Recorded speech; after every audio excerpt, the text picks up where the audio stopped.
নমস্কার বন্ধুরা, ভক্তিমূলক কথা চ্যানেলে জানাই আপনাদের সকলকে স্বাগত। বন্ধুরা, আশা করছি ঈশ্বরের আশীর্বাদে আপনারা প্রত্যেকেই ভালো আছেন এবং সুস্থই আছেন। বন্ধুরা, এই দুটি ঠাকুর কখনোই আপনার বাড়ির পুজোর ঘরে একসঙ্গে রাখা উচিত নয়, অন্যথায় গুরুতর বাস্তু দোষ তৈরি হয়। এর ফলে আর্থিক অবনতি হতে বেশি সময় লাগে না। আপনিও যদি এই ভুল করে থাকেন তাহলে আজই সাবধান হয়ে যান। আমাদের হিন্দু ধর্মে প্রতিটি বাড়িতেই অবশ্যই ঈশ্বরের জন্য আলাদা করে পূজার ঘর থাকে, যেখানে আমরা প্রতিদিন পূজা পাঠ করে থাকি। কারণ বন্ধুরা, আমাদের ঘরে পূজার স্থান হলো ঈশ্বরের সাথে একটি যোগাযোগ মাধ্যম। বাড়িতে পূজার স্থান না থাকলে ইতিবাচক শক্তির প্রবাহ থাকে না, কারণ এটি আমাদের ঘরে ইতিবাচক শক্তি নিয়ে আসে। আমরা সকলেই বাড়িতে নানা প্রকার ঈশ্বরের মূর্তি প্রতিষ্ঠা করি বাড়ির সুখ সমৃদ্ধির জন্য, এবং ঈশ্বরের কৃপায় সেই সুখ সমৃদ্ধি আমরা পেয়ে থাকি। কিন্তু বন্ধুরা, অনেক সময় আবার আমরা অনেক পূজা পাঠ করার পরও সেই পূজার ফল পাওয়া যায় না। বাড়িতে সুখ শান্তিও থাকে না। বাড়িতে কোনো না কোনো বিষয় নিয়ে ঝগড়া বিবাদ লেগেই থাকে। এর পেছনের সবচেয়ে বড় কারণ হতে পারে আপনাদের বাড়ির বাস্তুদোষ। বাস্তুশাস্ত্র অনুসারে ঘরে উৎপন্ন হওয়া সমস্ত অশুভ লক্ষণ এবং নেতিবাচক পরিবেশের কারণ বাড়ির মন্দিরে রাখা দেবী দেবতার মূর্তিও হতে পারে, অথবা যদি আপনার মন্দিরটি বাস্তুদোষ অনুসারে নির্মিত না হয় তাহলেও এমনটা হতে পারে। এই সমস্ত দোষ দূর করতে হলে আমাদের বাড়িতে বাস্তুর নিয়ম মেনে চলা উচিত। বন্ধুরা, বাস্তুশাস্ত্রে যেসব নিয়ম বলা আছে সেই নিয়মগুলি শাস্ত্রীয় ও বৈজ্ঞানিক ভিত্তিতে তৈরি করা হয়েছে। তাই এই নিয়মগুলো সঠিকভাবে মেনে চললে আপনার বাড়িতে কোনো অপ্রীতিকর ঘটনা ঘটবে না, অর্থাৎ কোনো আপদ বিপদ আসবে না। আপনার বাড়িতে সুখ সমৃদ্ধি শান্তি বজায় থাকবে। বাড়ির মন্দিরে দেবদেবীর রাখারও কিছু নিয়ম আছে।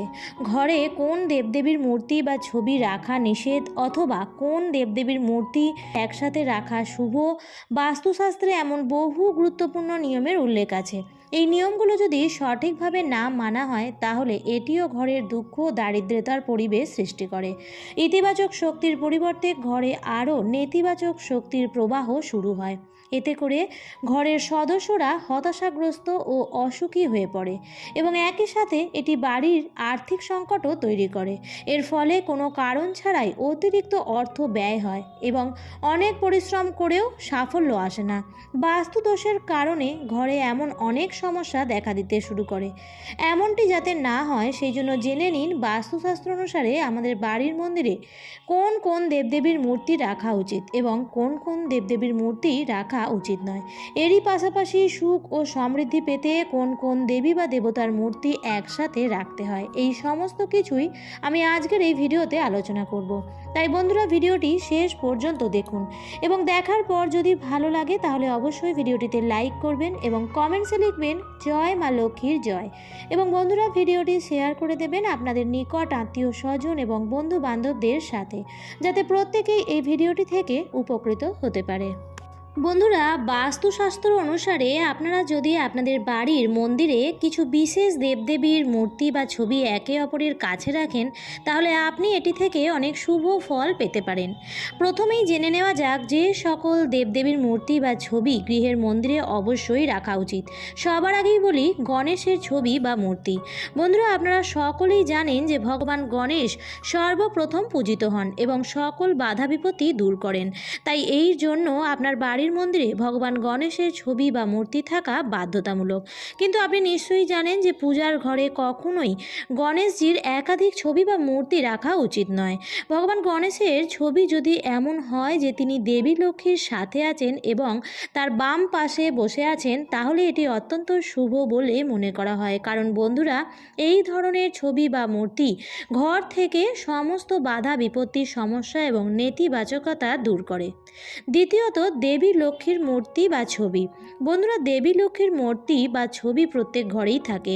আর তাছাড়াও আপনি যদি ধন সম্পদ পেতে চান তাহলে মা লক্ষ্মীর ছবি বা মূর্তি অবশ্যই আপনার বাড়ির মন্দিরে রাখা উচিত। কিন্তু আপনাদের জানা উচিত যে বাড়ির মন্দিরের জন্য মা লক্ষ্মীর একার ছবি কখনোই বাড়ির বাস্তুর জন্য শুভ বলে মনে করা হয় না। অবশ্যই আপনাকে মনে রাখতে হবে যে বাড়ির মন্দিরে দেবী লক্ষ্মীর সাথে ভগবান বিষ্ণুর ছবি থাকাও অত্যন্ত গুরুত্বপূর্ণ। বন্ধুরা, অনেকেই মনে করেন যে গৃহে হয়তো শ্রী বিষ্ণুর ছবি রাখা উচিত কিনা। এই প্রশ্ন মনে আনাই ভুল, কারণ যেখানে মা লক্ষ্মীর বাস সেখানেই শ্রী বিষ্ণুর বাস। কারণ বন্ধুরা, জগতের রক্ষণাবেক্ষণকারী ভগবান নারায়ণ হলেন মা লক্ষ্মীর স্বামী, আর মা লক্ষ্মী কখনোই ভগবান নারায়ণ ছাড়া কোনো বাড়িতে যান না। তাই দেবী লক্ষ্মীকে সন্তুষ্ট করার জন্য প্রত্যেক দিন দেবী লক্ষ্মীর আগে ভগবান বিষ্ণুর পূজা করা উচিত। এতে করে ঘরে সুখ সমৃদ্ধি বজায় থাকে। আপনি যদি প্রথমে ভগবান বিষ্ণু এবং তারপর দেবী লক্ষ্মীর পূজা করে থাকেন, তাহলে দেবী লক্ষ্মী এই ধরনের ব্যক্তিদের ওপর বেশি প্রসন্ন থাকেন। যে গৃহে এই দুই দেবদেবী একত্রে বাস করেন, সেই গৃহে কোনো প্রকার সমস্যা আসতেই পারে না। আর যদিও বা কোনোভাবে সমস্যা এসেও যায়, তা খুব দ্রুত সমাধান হয়ে যায়। এছাড়াও হনুমানজির মূর্তি ঘরের মন্দিরে অবশ্যই রাখুন। এতে বাড়ির সমস্ত বাস্তুদোষ ও গ্রহ সংক্রান্ত ঝামেলা দূর হয়ে যাবে।